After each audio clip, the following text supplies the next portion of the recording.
donner la capacité de rentrer dans sa présence avec les éléments qu'il nous a laissés. Puis on va en même temps prier pour Benjamin, notre pasteur, qui est maintenant en Angleterre pour le service de Dieu. Donc voilà, le bénir et puis que le Seigneur l'utilise. Alors prions. Oui, Père, je veux te louer et te bénir pour cette soirée que tu places devant nous. En reconnaissant, Seigneur, que ce soir, une fois de plus, c'est pas vraiment nous qui allons à ta rencontre, mais c'est toi qui viens à notre rencontre. Tu es celui qui est capable de rencontrer les hommes par ton Saint-Esprit. Et si ton œuvre rédemptrice nous a ouvert le ciel, Seigneur, c'est parce que tu l'as voulu ainsi et tu voulais qu'enfin l'homme qui était coupé de ta présence renoue finalement avec ta présence. Alors Seigneur, nous voulons prendre conscience ce soir de cela et nous voulons te remettre cette soirée dans tes mains. Conduis toutes choses. Prends ma bouche, Seigneur, afin de parler, afin que mes pensées te soient aussi données, afin que tu puisses donner tes propres pensées. Bénis ton serviteur Benjamin qui est maintenant en Angleterre. Te demandons de le oindre, Seigneur, pour toutes ces quelques jours où il va passer là-bas avec les frères et les sœurs afin d'encourager, afin de bénir, afin de fortifier, afin d'apporter, Seigneur, une parole fraîche pour pouvoir donner, Seigneur, à ceux qui ont besoin vraiment une connaissance plus grande de ton nom. Alors merci pour tes bienfaits et merci pour ta grâce ce soir, dans le nom de Jésus. Amen. Alors, mardi dernier, nous avons parlé sur la foi et j'aimerais qu'on continue ce soir aussi, mais de manière différente. J'aimerais parler de l'auteur de la foi et puis quelques conséquences de cette foi, quelques-unes parce qu'elles sont très nombreuses, mais j'étais obligée de faire un choix. Et qu'au travers de ce choix, malgré tout, ça nous aide à regarder comment le Seigneur veut nous introduire dans ces aspects de la foi qui sont très, très clairs, très précis, et ça nous entraîne à comprendre davantage le plan de Dieu. Alors nous allons regarder le premier texte biblique qui est dans l'Épître aux Hébreux, au chapitre 12 et au verset 1 à 2a. Donc, comme je le disais, nous allons regarder dans l'Épître aux Hébreux, au chapitre 12, au verset 1 jusqu'à 2a.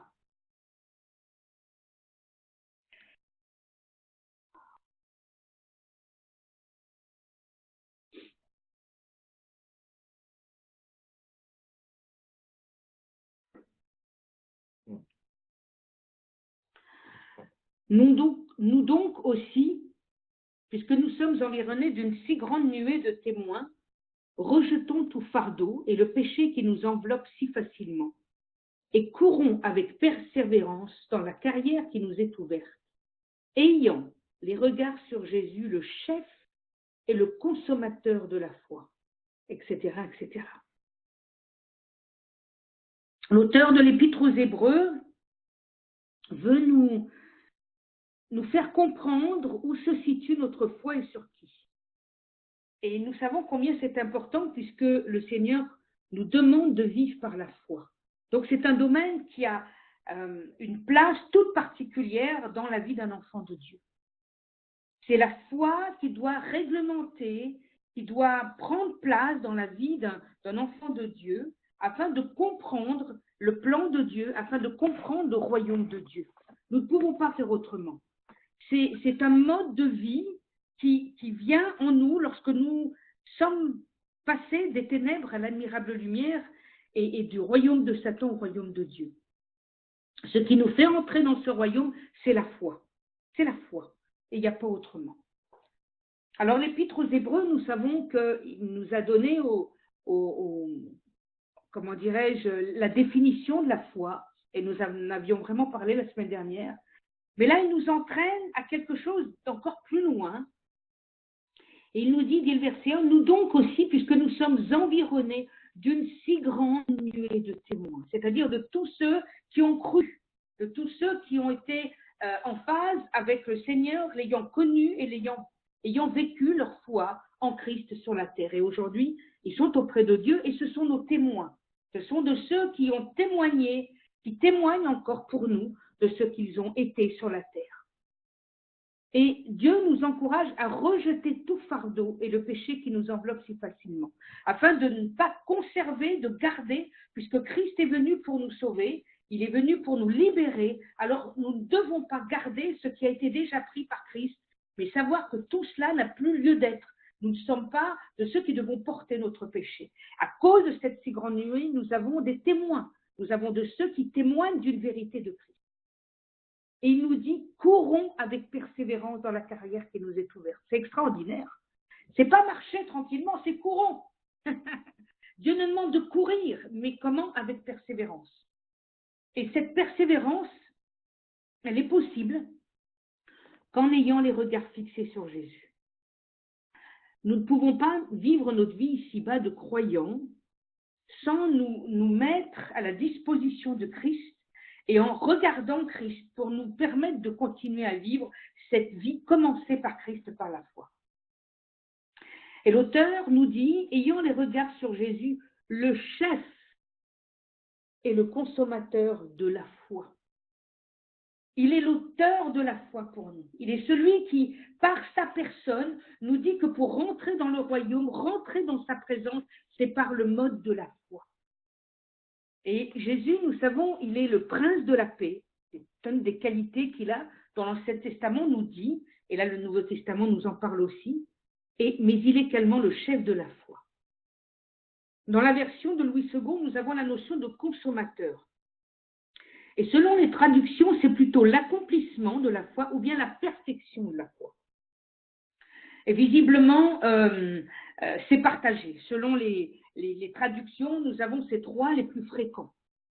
Donc, en tout cas, Jésus est le chef de notre foi et je dirais la perfection pour moi, c'est-à-dire celui qui est l'ultime de la foi. Il n'y a pas plus haut au travers de Jésus pour nous. Donc, déjà, nous installons notre foi d'abord sur le Père Abraham. Nous savons qu'il a été justifié par la foi, mais il nous est dit maintenant que dans la lignée de Jésus, il y a Abraham. Alors, je vous en parlerai ultérieurement, mais ce qui est extraordinaire dans les deux généalogies que nous avons dans la parole de Dieu, que ce soit que ce soit Matthieu ou que ce soit Luc, il nous est parlé d'Abraham.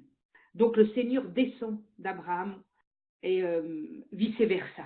Donc, nous avons la notion que Jésus est celui qui, comme Abraham, a été qualifié de père de la foi, hein, de celui qui en est le père, mais le chef, c'est Christ. Il est au-dessus. Donc, nous avons déjà comme visualisation, nous avons comme regard, comme repère, j'ai envie de dire, Jésus comme étant le chef de notre foi, de celui sur lequel nous positionnons notre vie. Maintenant, dans 2 Corinthiens au chapitre 5, et au verset 6 à 7,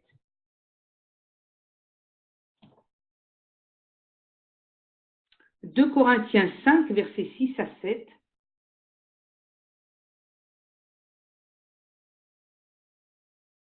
nous sommes donc toujours pleins de confiance et nous savons qu'en demeurant dans ce corps, nous demeurons loin du Seigneur, car nous marchons par la foi et non par la vue. » L'apôtre Paul nous fait remarquer d'une manière profonde que si nous voulons plaire à Dieu, si nous voulons continuer, il nous faut marcher par la foi. Et nous savons que ce mode de vie est ici-bas sur la terre.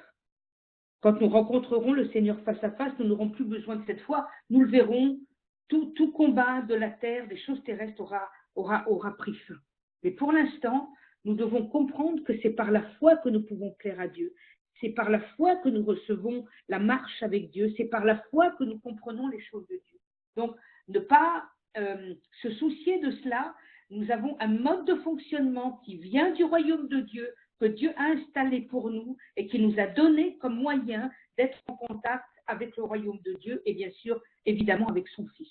Et c'est par la foi. Donc, ne soyons pas comment dirais-je, sans comprendre ces choses, parce que même si nous connaissons ce mot, même si c'est quelque chose qui est habituel, maintenant que nous sommes depuis de nombreuses années pour certains en Christ, il n'empêche que sans la foi, nous ne pouvons pas plaire à Dieu. Et c'est cette foi qui nous introduit dans la présence de Dieu et qui nous permet de continuer à marcher. C'est par elle que nous savons que les combats, les luttes, les moments parfois d'incertitude font que la foi, quand elle est bien placée à nouveau en nous, elle nous permet de passer les épreuves. Et j'aimerais pour cela, avec vous, regarder quelques conséquences de la foi. Donc Romains chapitre 1, versets 4b jusqu'à 5a, c'est au milieu du verset 4, enfin même à la fin du verset 4 et 5a. Il est dit, Jésus-Christ notre Seigneur, par qui nous avons reçu la grâce et l'apostolat. Alors c'est l'apôtre Paul qui parle donc à l'église de Rome qu'il n'a pas fondée, mais qu'il désire vivement aller voir. Il explique en fait ce à quoi il a été appelé, donc Jésus-Christ notre Seigneur, par qui nous avons reçu la grâce et l'apostolat, pour amener en son nom à l'obéissance de la foi tous les païens. Et là, l'apôtre Paul va introduire quelque chose d'assez profond, de quelque chose qui peut-être est rarement nommé. C'est la notion de l'obéissance de la foi. Souvent, nous avons l'habitude de dire la foi, et on verra sous quel rapport nous avons des adjectifs. Mais celui que l'apôtre Paul emploie, c'est l'obéissance de la foi. Nous savons cela que obéir à Christ est une chose importante. Sans l'obéissance, Dieu ne peut rien faire. Sans obéir à ce qu'il nous a donné, à ses injonctions, si je puis dire, nous ne pouvons pas avancer. Mais Dieu a donné à l'apôtre Paul cette grâce d'être le ministre des païens, donc des non-juifs, afin d'apporter à leur connaissance qui est Christ, c'est-à-dire le Messie, qui est Yeshua finalement. Parce que pour l'instant, il est connu comme étant le sauveur des Juifs.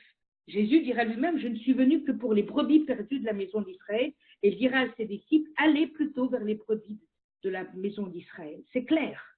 Jésus est venu que pour le peuple juif. Pourtant, le monde entier était prévu pour le salut. Ce n'est pas un problème en soi. Mais chacun d'entre nous, comme Jésus, a sa mission, et le Seigneur demande d'accomplir sa mission et pas une autre. Pas une autre. Donc Jésus le dira clairement, je ne suis venu que pour les brebis perdues de la maison d'Israël. Mais lorsqu'il va pour partir, il donne la grande commission à ses disciples en disant, allez de par le monde et annoncez, etc., et faites des disciples, les enseignants, etc. Mais voilà que l'apôtre Paul nous installe dans quelque chose de clair. Lui, il a commencé par le peuple juif, il allait dans les synagogues, il avait sa mission qui commençait par son peuple, mais là où Dieu voulait l'amener, et il lui avait dit, il serait de celui qui irait devant les rois, devant les princes, devant la maison d'Israël, mais aussi devant les païens. Et là où il allait faire une plus grande expérience, en tout cas un nombre d'années plus important, c'est envers les païens. Et il raconte cela à l'église de Rome, qu'il n'a donc pas fondée, au chapitre 1, et il leur dit carrément, Jésus-Christ notre Seigneur, par qui nous avons reçu la grâce et l'apostolat, donc d'être apôtres, pour amener en son nom à l'obéissance de la foi tous les païens, tous ceux pour lesquels le Seigneur a dit qu'il les attirait à lui. Donc, on est dans quelque chose qui a une place claire, c'est la foi, mais une obéissance de la foi. Car sans l'obéissance par rapport à la foi, cela ne rime à rien. Il y a une direction claire, on ne peut pas simplement venir à Christ comme ça, de manière légère, oui, ça va se faire comme ça, et on sait que l'apôtre Paul va clairement étayer son propos tout au long de sa vie, ici-bas au travers de ses lettres, en expliquant de manière claire comment le Christ a donné sa vie, comment sans le sacrifice du Messie, rien n'aurait été possible, et comment sa mort et sa résurrection a ouvert le champ, non seulement déjà aux Juifs, mais aux non-Juifs. Le voile a été déchiré, quand le voile a été déchiré, le Saint des Saints était accessible. Et nous savons que cette troisième partie du tabernacle ou du temple était réservée au seul souverain sacrificateur pour apporter le sang et lui-même d'avoir sacrifié un animal pour qu'il soit lui-même purifié avant de rentrer, parce que sans ça, il mourrait. Il fallait que lui-même apporte pour sa propre vie envers ses péchés. Mais voilà que Jésus, par sa mort et sa résurrection, va permettre que ce voile du haut en bas, c'est-à-dire du ciel vers la terre, ce n'est pas du bas vers le haut, donc ça ne vient pas de la main de l'homme, mais de la main de Dieu, pour ouvrir et pour donner une accessibilité. Et à cause de cela, l'apôtre dit aux païens vers lesquels il est envoyé de les amener à l'obéissance de la foi. Ils doivent obéir à des règles, à des manières de voir Christ, à des manières de rentrer dans la foi. Et là, il demande d'être obéissant. Parce que sans l'obéissance, alors les choses vont être à volo et les choses vont être un petit peu, comment dirais-je, pas bien stables. Et le Seigneur dit au travers de son serviteur, je veux l'obéissance au travers de ma foi. Avec l'obéissance, je vais pouvoir avancer. Acte 26, versets 17 et 18. Acte 26, versets 17 et 18.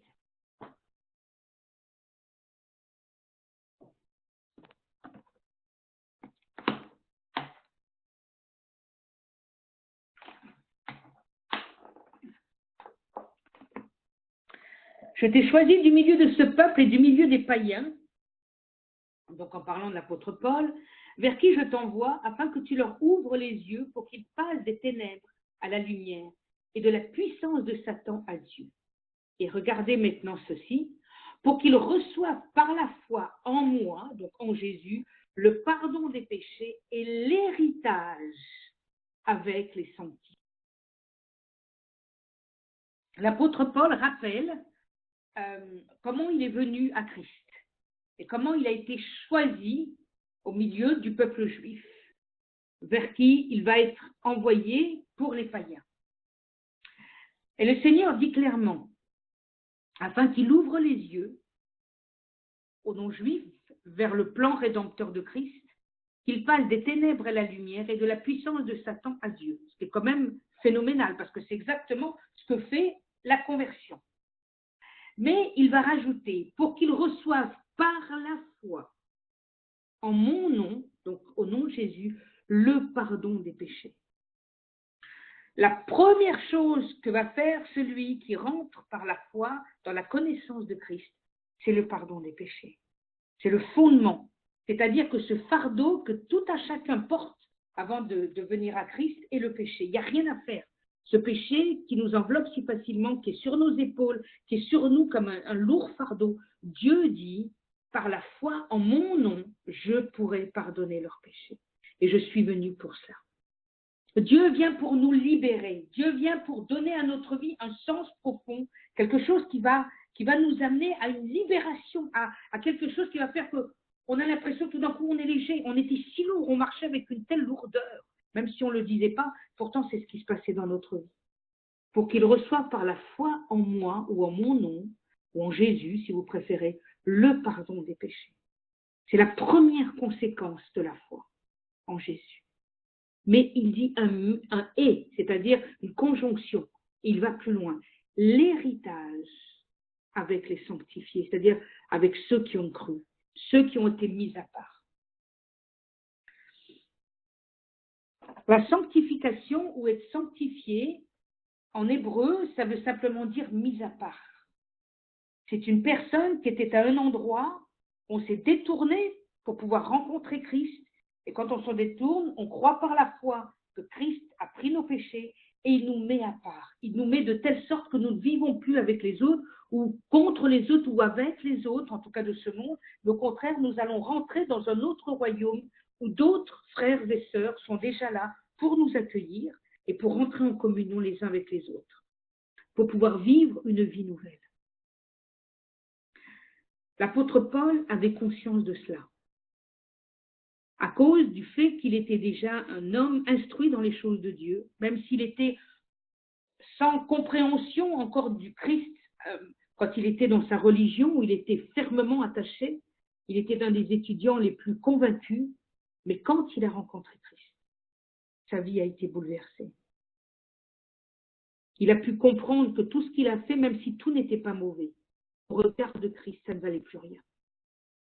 Et il nous faut comprendre que qui que nous soyons, quels aient été les modes de fonctionnement que nous avons eus, quels aient été les diplômes que nous avons encore, ou même les études qu'on a fait. Dieu dit que c'est par la foi qu'on rentre dans sa présence. C'est par la foi au nom de Jésus qu'on a le pardon des péchés. Et c'est par la foi qu'on a l'héritage avec les sanctifiés, tous ceux que Dieu a appelés en son nom. C'est un héritage. Et on verra plus tard, ce n'est pas notre propos ce soir, comment le Seigneur a préparé un héritage spirituel tellement grandiose, tellement ample, que même les héritages de la terre à côté, c'est rien. Parce que ça n'est que terrestre. Et ces choses, de toute façon, seront amenées un jour à disparaître. Tandis que l'héritage que Dieu nous propose dans le ciel, c'est un héritage éternel.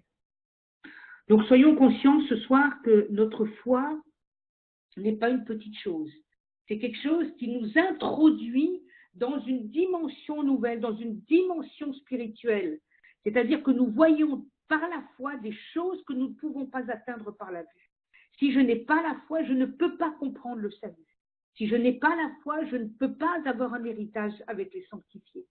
Si je n'ai pas la foi, je ne peux pas avoir le pardon de mes péchés. Et je ne peux même pas rentrer en relation avec Christ, le Sauveur. Donc, c'est ma foi qui me fait rentrer dans cette perspective. Le voile a été déchiré. Cette foi est possible. Je peux rentrer dans la relation avec Dieu. Ça n'est plus réservé à une élite, ou tout au moins à quelques personnes. Ça n'est plus réservé à un peuple, c'est réservé à tous les peuples. Chacun d'entre nous peut rentrer en relation dans la présence de Dieu, mais avec ma foi. Colossiens 2, versets 6 à 7.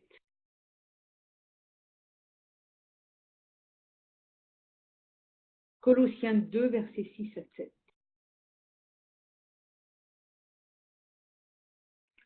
Ainsi donc, comme vous avez reçu le Seigneur Jésus-Christ, marchez en lui, étant enracinés et fondés en lui et affermis par la foi, d'après les instructions qui vous ont été données, et abondez en actions de grâce.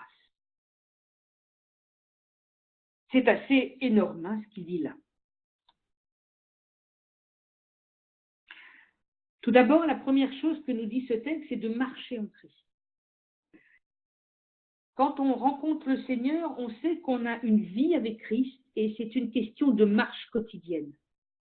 Ce n'est pas une stagnation, ce n'est pas quelque chose qui se fait un jour et puis après vaille que vaille, non. Chaque jour, je marche avec lui. Chaque jour, j'avance avec lui. Chaque jour, je suis en communion avec lui. Chaque jour, c'est une expérience, c'est une vie avec Christ. Il y a une comment dirais-je, chaque jour, j'avance dans la vie, je vieillis, bien évidemment, en tout cas ici-bas sur la terre, avec Christ à mes côtés. Donc, c'est quelque chose qui doit être quotidien.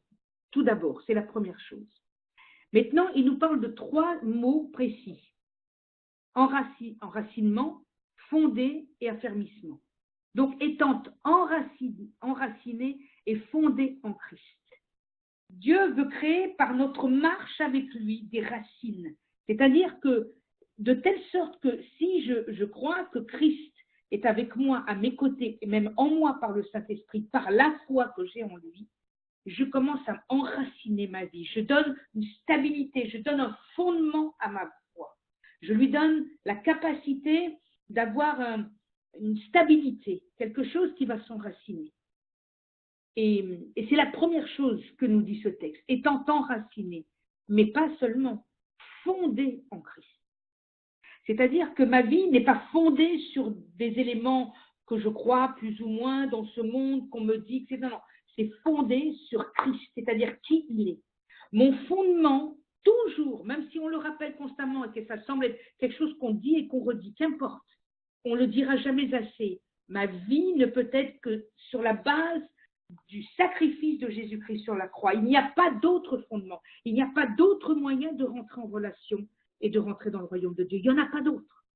C'est le seul, le Fils de Dieu qui a payé pour nous sur le bois de Golgotha, qui était une malédiction. Il a pris la malédiction pour que nous soyons bénédictions. Donc, nous sommes fondés en Christ sur ce qu'il a fait, sur ce qu'il a donné de lui, sur ce qu'il a accompli de la part du Père. Parce que si, tout à l'heure, nous avons parlé de l'obéissance de la foi que l'apôtre Paul va demander aux païens, il est dit que Christ a obéi parfaitement à son Père, afin d'accomplir le plan qu'il a voulu de toute éternité pour son Fils. C'est par obéissance jusqu'à la mort de la croix, qui nous permet de rentrer en relation, d'avoir ce pardon des péchés et d'être fondé en lui. Si Christ n'avait pas accompli parfaitement le plan de Dieu, nous ne serions pas là, ni vous ni moi. Notre vie n'aurait aucun sens, on ne se connaîtrait même pas. Ça serait impossible de se connaître. Mais nous avons été connus de Dieu et Dieu nous a rassemblés là où il a voulu avec des frères et des sœurs. Donc, c'est par ce sacrifice que Christ a fait pour nous que nous pouvons être fondés en Christ. Mais il y a un troisième élément que la foi donne et affermi par la foi. C'est un affermissement, c'est-à-dire qu'à chaque fois, c'est une certitude. C'est quelque chose qui vient être comme une colonne en nous, quelque chose dont on est sûr. Et ça, on ne peut l'acquérir que par la foi. Donc, Christ, je crois en lui. Parce que je crois en lui, je suis enraciné en lui, je suis fondé en lui et je suis affermi en lui par la foi. Par la foi. C'est au travers de la foi que je peux connaître cet affermissement, cette fondation, cette fondation, et puis être enraciné. Donc, ne pas oublier que ces trois mots ne peuvent être accessibles à ma vie par le fait que Christ a accompli son propre sacrifice pour nous, et puis tout cela ne se vit que par la foi. Vous comprenez, chers frères et sœurs, combien la foi est indispensable, combien elle est le moteur sur lequel ma vie peut avancer. Je peux marcher en Christ par la foi, parce que je vois Christ par la foi, parce que je comprends Christ par la foi, parce que je lis ma parole par la foi, parce que je crois ce qu'il y a d'écrit par la foi, parce que je crois que quand il me demande de faire quelque chose, c'est par la foi. Je vois rien, mais j'ai confiance par la foi que ce qu'il m'a demandé va s'accomplir. C'est la foi qui me fait faire ces choses. C'est la foi qui me donne une assurance. Rien d'autre. Rien d'autre. C'est ma relation avec Christ qui crée en moi cette foi de plus en plus sûre. Je suis de plus en plus certaine de ce qu'il y a d'écrit. Si je commence à me dire que cette écriture ne vient pas de Dieu ou quelque chose qui me met en doute, alors la parole de Dieu ne peut plus être la parole de Dieu. La parole de Dieu, c'est la parole de Dieu pour notre vie et pour nous dire qui est Christ, ce qu'il a fait pour nous et comment nous devons marcher avec. L'apôtre Paul, quand elle a écrit ses lettres, pourquoi il a écrit ses lettres? En fait, l'apôtre Paul a répondu à des questions que se posaient les auditeurs auxquels il s'adressait pour écrire ses lettres. À Rome, à Éphèse, à Colosse, aux Corinthiens et puis tous les autres. Donc, à chaque fois qu'il écrivait, c'était en fonction des besoins réels que vivaient les gens. Ça, c'est une chose. Mais à l'intérieur, dans son enseignement, il donnait aussi, je dirais, une forme de théologie pratique de qui est Christ et ce qu'il a fait. Et il l'a fait de manière, comment dirais-je, variée selon les lettres auxquelles il devait écrire. Et selon comment le Saint-Esprit l'inspirait, il était toujours basé sur la même fondation, bien sûr, la mort de Christ et sa résurrection, mais selon les questions que se posaient les auditeurs, il pouvait amener la mort de Christ d'une manière ou d'une autre. Et là, on voit qu'à l'église de Colosse, il nous est en train de donner à cette église quelque chose de très profond. Il ne s'adresse pas aux Colossiens comme il s'adresse à Rome. Nous voyons combien dans la lettre aux Romains, il y a d'abord ce désir profond d'aller les voir, enfin d'aller voir ces Romains dont ils désirent tellement aller voir. Et nous savons qu'à l'époque, Rome était l'ennemi d'Israël, en tout cas du peuple juif. Donc combien on peut se rendre compte que cette église est précieuse aux yeux de Paul, parce qu'elle va nous introduire dans la perspective où ces Romains qui sont l'ennemi des Juifs, qui les tuaient, ceux qui se sont tournés vers Christ, ils doivent comprendre l'amour pour le peuple juif, en tout cas pour l'époque, pour les Juifs. Comme si on ne disait pas de la même façon le peuple juif comme on le dit aujourd'hui. C'est une église particulière, l'église de Rome. Elle ne peut pas avoir la même connotation que les autres. Elle est le centre même de tout ce qui se faisait à Rome de l'époque. Les jeux, les atrocités, les meurtres, les croix dressées, beaucoup de choses dont on n'a pas conscience aujourd'hui. Mais c'était comment dirais-je, la capitale sur laquelle se positionnait toute l'autorité romaine et tout le déploiement que Rome avait envers tous ceux qu'il avait conquis dans son royaume et qui devaient lui obéir. L'apôtre Paul n'a pas fondé l'Église de Rome, mais il désire aller jusque-là parce que le Saint-Esprit lui a dit « Tu devras témoigner de moi. » Il devra aller jusque-là, vers ses ennemis, mais vers beaucoup qui se sont tournés vers Christ. Lui, le juif par excellence, lui, le maître, lui, celui qui avait cette religion si ferme, qui maintenant est croyant dans ce Messie qui est mort et qui est ressuscité. Et nous savons que quand il était à Rome, beaucoup de la royauté de Rome ont entendu parler de Christ. Il était attaché et les soldats étaient attachés avec lui, donc ils ont dû entendre maintes et maintes fois l'apôtre Paul expliquer à ceux qui venaient le visiter qui est Christ et ce qu'il a fait. Beaucoup se sont tournés vers Christ. On ne le sait pas, on ne connaît pas le nombre, mais je suppose que là-haut, on saura plus de choses. L'apôtre Paul devait aller jusqu'à Rome. Il désirait tellement aller, mais il savait que ça serait pour lui la fin du chemin, le bout du chemin. Donc à Colosse, il nous parle d'autre chose. Les Colossiens semblent avoir été une église qui n'avait pas forcément de grands problèmes, il y avait plus une compréhension très profonde de qui est Christ. Et l'apôtre Paul s'est chargé de leur faire connaître cela.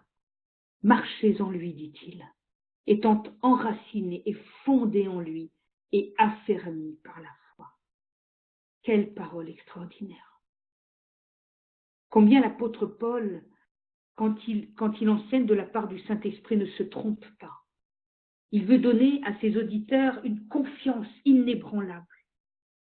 Quelque chose qui va leur permettre, même s'ils vont traverser des épreuves, même s'ils vont connaître des moments peut-être de désespoir, des moments de rejet, il va savoir ce qui pouvait se passer aussi à Colosse. Quoi que soient les combats auxquels ils allaient faire face, ou qu'ils étaient en train de faire face, il leur dit, marchez en lui. Marchez, marchez, ça veut dire continuer, persévérer. Allez, chaque jour, marchez avec lui. Étant enraciné et fondé en lui. Enraciné, profondément, que nos deux pieds marchent comme s'ils disaient Christ, Christ, Christ, Christ. Enraciné et fondé sur l'œuvre rédemptrice de Christ. Et tout cela était une ferme assurance des choses par la foi. La foi est le moteur sur lequel tout enfant de Dieu doit marcher. C'est notre foi qui nous embarque, qui nous emmène là où Dieu veut nous emmener. C'est par la foi que nous aurons cet enracinement, cette fondation et cet affermissement. C'est par la foi. C'est par la foi uniquement. Je crois en l'œuvre de Christ. Je sais que c'est vrai. Je sais que Dieu, quand il a envoyé son Fils, il a fait exactement ce qu'il devait faire pour l'humanité. Son plan était parfait. Il fallait que son Fils unique meure à la croix de Golgotha, pour moi, pour nous. C'est ça qui nous donne l'assurance. C'est rien d'autre. S'il n'y a qu'une chose que je dois retenir, c'est cela. Christ est mort à ma place. Christ est mort à ma place, il a donné sa vie. C'est ça notre moteur, c'est ça qui nous fait avancer. Le monde dira qu'on est fou, le monde dira c'est stupide, c'est ridicule, ça n'était qu'un homme. Nous savons que ce n'était pas qu'un homme, c'était le Fils de Dieu, et c'est le Fils de Dieu. Sans le fait qu'il est le Fils de Dieu, alors nous croirions en rien. Nous sommes les plus stupides des personnes. Mais nous savons que Christ est le Fils de Dieu. Et c'est parce que c'est en qualité de Fils de Dieu qu'il est venu du ciel sur la terre pour accomplir pour moi, pour vous, pour nous, le plan rédempteur pour nous. Et cela, nous pouvons l'acquérir que par la foi. Rien d'autre. Rien. C'est même pas besoin de chercher. Il y a uniquement la foi. C'est pour ça qu'il a fallu que Dieu donne un exemple par Abraham, un père, le père de la foi qui est déjà justifié. Sans un père terrestre, sans un père qui montre l'exemple, comment on peut avancer. C'est pour ça que Dieu nous donne, c'est extraordinaire, comment il nous protège nous-mêmes. D'abord, le Fils est l'auteur de la foi, alors il vient du ciel, et puis il nous donne sur la terre un père terrestre, et qui s'appelle Abraham. Et celui-ci, parce qu'il a cru, alors Dieu l'a justifié. Et que ce soit les juifs et les non-juifs, il les met ensemble. Il lui dit, quelles que soient vos origines, quel que soit le fait que je vais fonder en Abraham les juifs et les non-juifs par la circoncision et les autres par la foi, de toute façon, il faut qu'ils vivent de la même façon, dans le même moteur, c'est par la foi. Circoncision ou pas, elle est de la chair, elle pourra être plus tard comment dirais-je, la circoncision du cœur, mais qu'importe, ce qu'il faut, il faut vivre par la foi. C'est la foi qui nous rejoint les uns et les autres. C'est la foi en Christ et en l'œuvre rédemptrice de Christ que nous sommes devenus enfants de Dieu. C'est ça qui fait la différence. Ceux qui croient et ceux qui ne croient pas. Matthieu 21, verset 22. Matthieu 21, verset 22.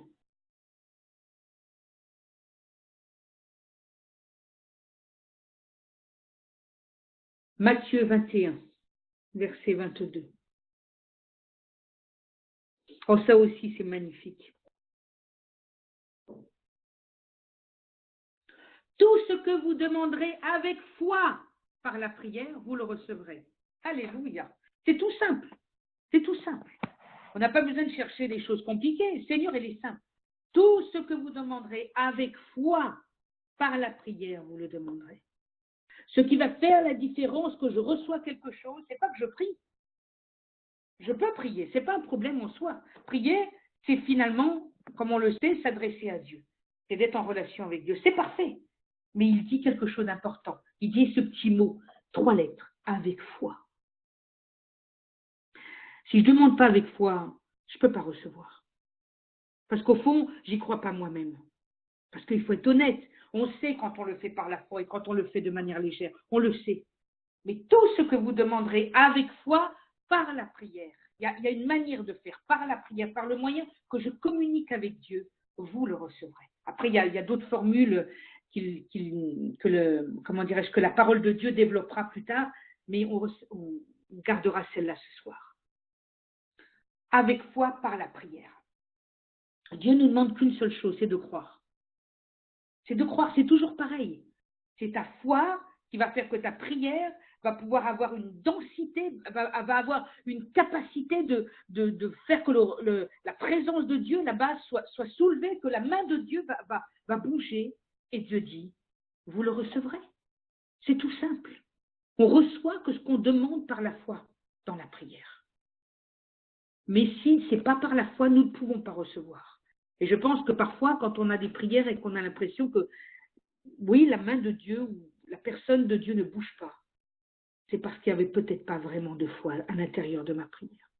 C'était un peu une prière, voilà, dont on a l'habitude de faire, un peu coutumière, voilà, sans grande motivation.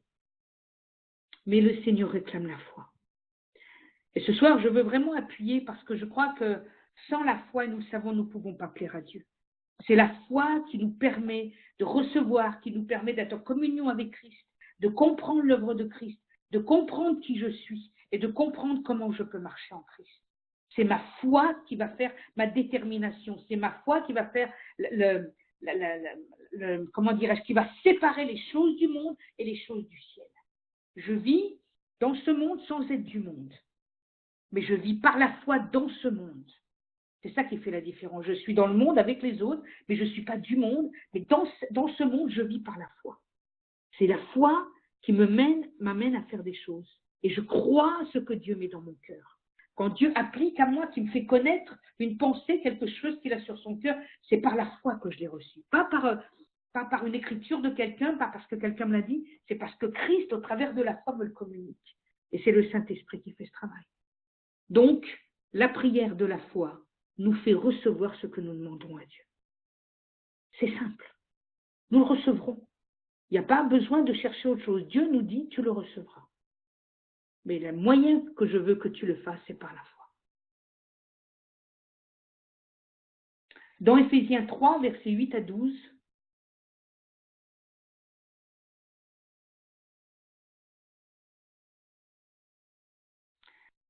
dans Éphésiens 3, versets 8 à 12, dans cette magnifique église d'Éphèse, l'apôtre Paul s'exprime d'ailleurs lui-même en expliquant qui il est.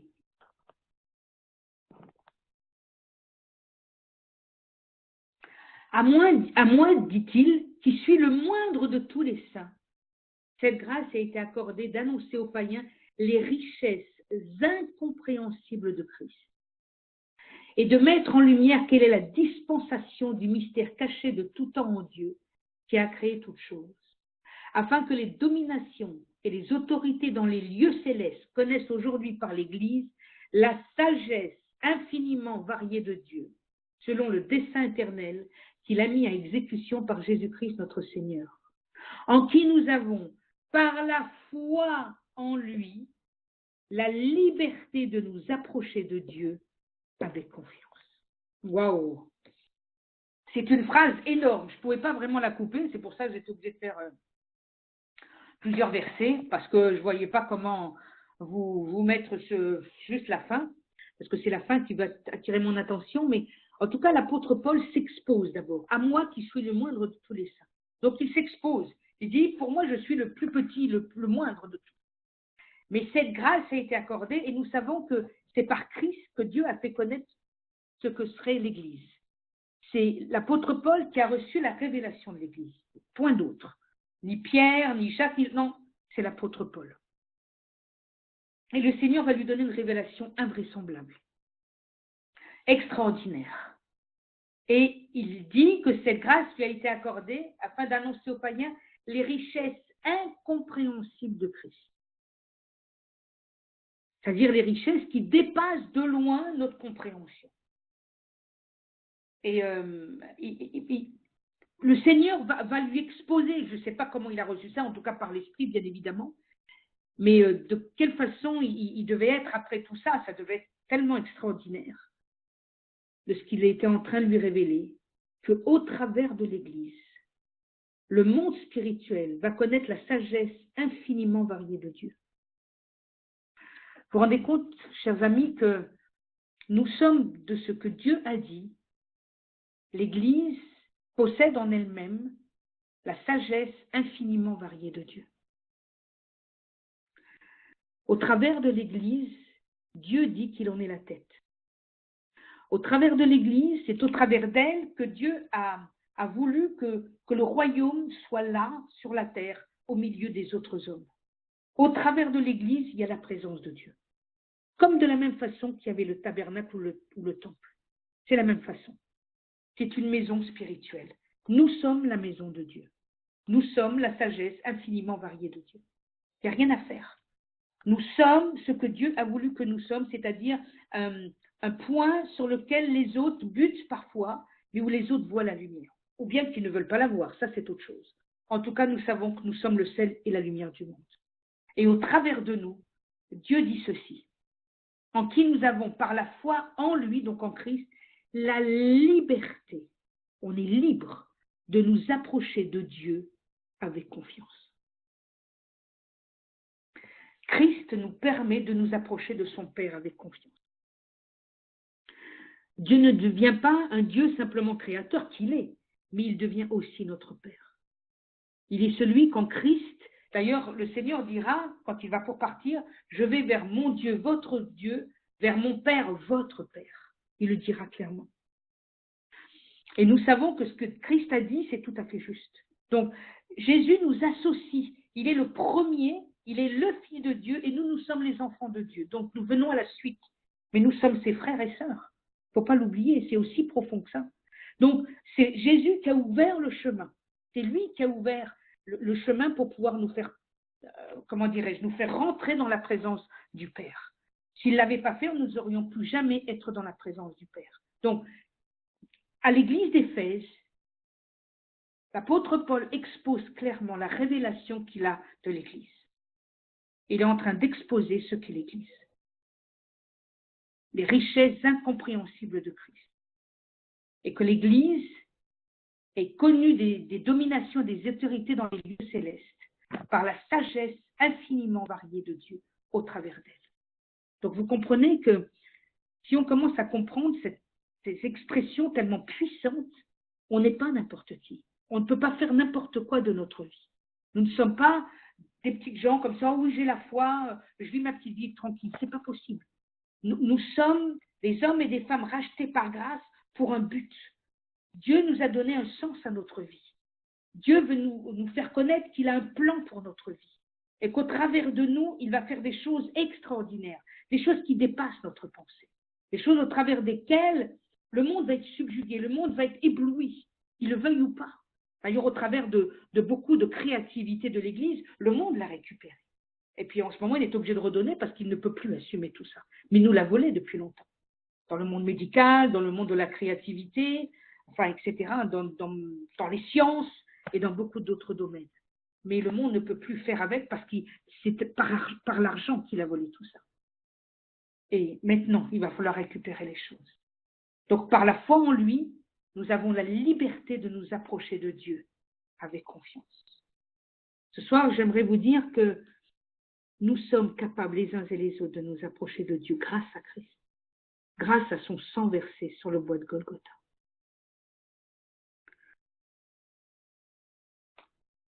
J'aimerais rappeler ces 6 points avant de terminer par un dernier verset. 1. L'apôtre Paul nous parle de l'obéissance de la foi. 2. Nous avons le pardon des péchés parce que Christ a payé le prix sur le bois de Golgotha. 3. Nous avons l'héritage, un héritage avec les sanctifiés, c'est-à-dire ceux qui ont été mis à part, ceux qui ont été déjà regardés comme appartenant à Christ, dont nous faisons partie. Donc nous avons un héritage. 4. Dieu nous dit, par la bouche de l'apôtre Paul, que nous sommes enracinés, fondés et affermis par la foi et par l'œuvre de Christ à la croix. 5. Tout ce que nous demandons par la prière, nous le recevons et nous le recevrons si nous le faisons par la foi. Et 6. La foi en lui, c'est la liberté de nous approcher de Dieu avec confiance. Voyez, c'est énorme et il y a encore tellement plus de choses. Comprenez bien que tout cela n'a été possible. Je dis bien tout cela n'a été possible et tout le reste qu'on verra beaucoup plus tard ne peut être possible que par l'œuvre de la croix. Que par l'œuvre de la croix. Si Christ n'avait pas obéi, si Christ n'avait pas obéi jusqu'à la mort et jusqu'à la mort de la croix, rien de tout cela aurait été possible. Rien. Déjà, pour les païens, pour les juifs, il y avait un moyen, mais bon, c'est Dieu qui décide jusqu'où il voulait aller. En tout cas, ils avaient la possibilité de connaître Dieu parce qu'il avait fait connaître son plan. Mais il y aurait une partie de l'humanité, et la plus grosse partie, qui aurait été sans Dieu. Ça aurait été terrible. Mais Dieu savait que son fils allait lui obéir. Dieu savait. Et puis, j'aimerais terminer avec vous dans Actes 14, versets 21 à 22a. Acte 14, versets 21 à 22a. Et c'est ce que je vais vous souhaiter. Il est dit, quand ils eurent évangélisé cette ville et fait un certain nombre de disciples, ils retournèrent à Lystre, à Icône et à Antioche, fortifiant l'esprit des disciples. Et ce qui nous préoccupe, c'est cela, les exhortant à persévérer dans la foi. Au travers de ce travail qu'ont fait les apôtres, ils ont partagé leur foi dans 3 villes. Et chacune d'elles a donné lieu à des nouveaux disciples. Et la chose qu'ils ont laissée, c'est de les encourager ou de les exhorter, comme dit le texte, à persévérer dans la foi. C'est ce que je veux vous souhaiter ce soir et ce que je nous souhaite, c'est de persévérer dans la foi. Le moyen d'avancer ici-bas, quels que soient les luttes et les combats auxquels nous avons affaire, quels que soient comment dirais-je, le plan que Dieu a pour votre vie, ce que je vous souhaite ce soir, c'est de persévérer dans la foi. De ne pas vous laisser détourner par les épreuves, de ne pas vous laisser embrigader par d'autres en disant « Oh, allez, c'est rien, laisse tomber ta foi, c'est pas grand-chose. Puis de toute façon, tu vois même pas les choses, tu sais même pas si c'est vrai. » N'oubliez pas, mes amis, que ce que vous croyez est vrai. Ce qui est écrit dans la parole est la vérité. Christ qui a donné sa vie, c'est la vérité, c'est pas un mensonge. C'est quelque chose de clair. Nous savons ceci par la foi. Vous le savez.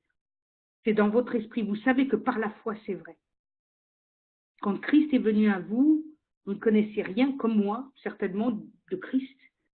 Et j'avais la certitude que ce que je commençais à comprendre ou à connaître de Dieu, c'était la vérité.